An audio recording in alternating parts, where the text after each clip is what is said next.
Pro Group Management. Workers' comp that works for you.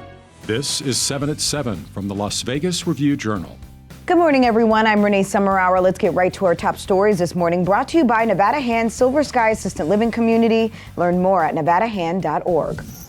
Police are investigating a fatal shooting in East Las Vegas. Officers were called to a mobile home park on South Mojave Road around 1 p.m. Sunday, where they found a man in his late 20s with a gunshot wound. He was taken to the hospital where he was pronounced dead.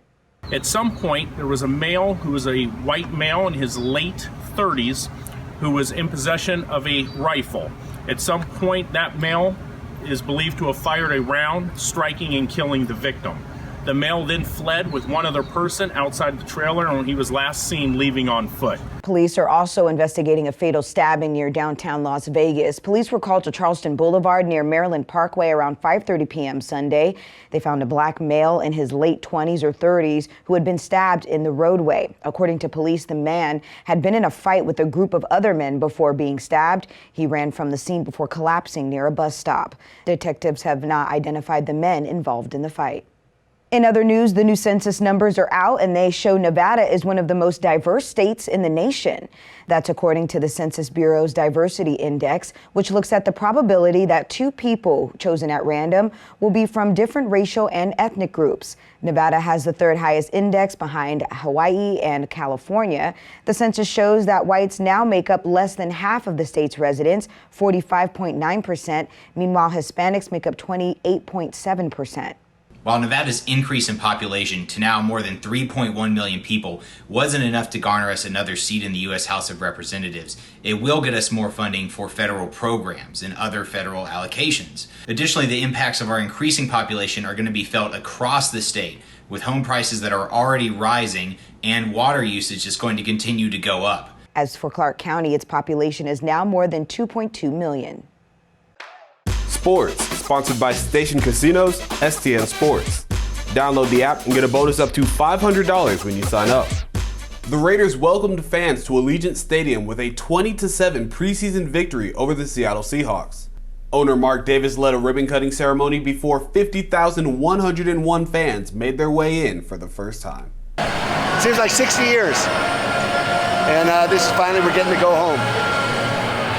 It was great to have the Raider fans out there, by the way.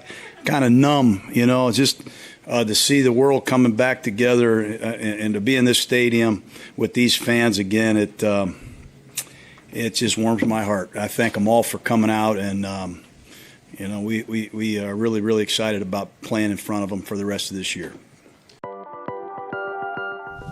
In your health news, sponsored by 4M Dental Love Your Smile, again, the Clark County School District is adding more sites for employees to get tested for COVID-19.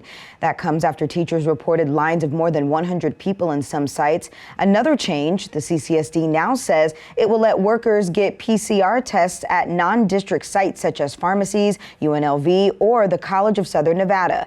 The district announced this month that it is requiring non-vaccinated workers to get tested weekly for the coronavirus. Time to take a look now at your local weather forecast, sponsored by 1 Hour Air. No matter the season, no matter the reason, 1 Hour Air is here for you. Sunny and hot to start your work week, 108 for your Monday with light winds coming from the southeast. Mostly clear for your evenings with lows in the upper 80s. For the rest of the week, we could see widespread haze Tuesday and winds picking up to about 30 miles per hour. A slight rain chance by Wednesday night. A cooling trend will also hit 98 degrees by Thursday. In your lifestyle news, sponsored by Oakmont of Las Vegas Assistant Living and Memory Care, the best care for the best life. Businesses aren't the only ones looking for help. Nonprofits are trying to bring their volunteers back. Review Journal's Jen Ah has that story. Good morning, Jen. Good morning, Renee. Most nonprofits had to reduce the number of events and volunteers due to social distancing measures. But now, many of them, like Catholic Charities, are back, calling on their volunteers to return. And it hasn't been easy. So nonprofits now are pushing through with campaigns like on social media or in newsletters to encourage volunteers and to come back to offer different types of volunteering or to re-promote activities that they have. United Way of Southern Nevada also has an online platform called Volunteer Connect that volunteers can access. The nonprofit's largest volunteer event, its annual Day of Caring, is expected to kick off on October 8th. Renee?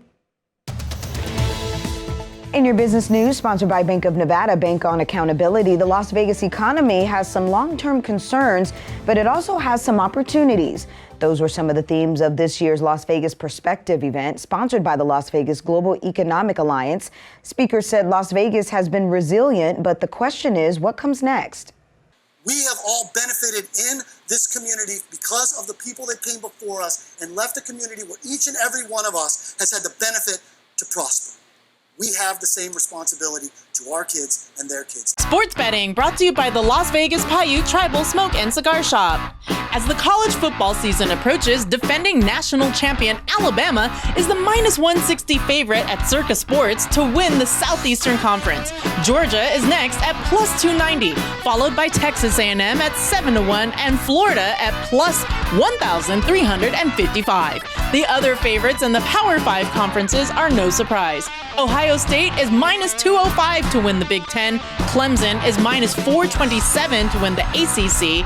Oklahoma is -164 to win the Big 12. And Oregon is +280 to win the Pac-12.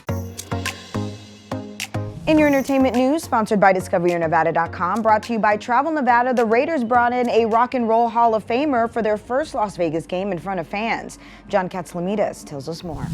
Rock legend Carlos Santana is fittingly the first performer to play the halftime show at Allegiant Stadium for a Las Vegas Raiders game. Santana lives in Las Vegas. He headlines at House of Blues, and he's been a Raiders fan since the early 70s when he lived in a commune in San Francisco.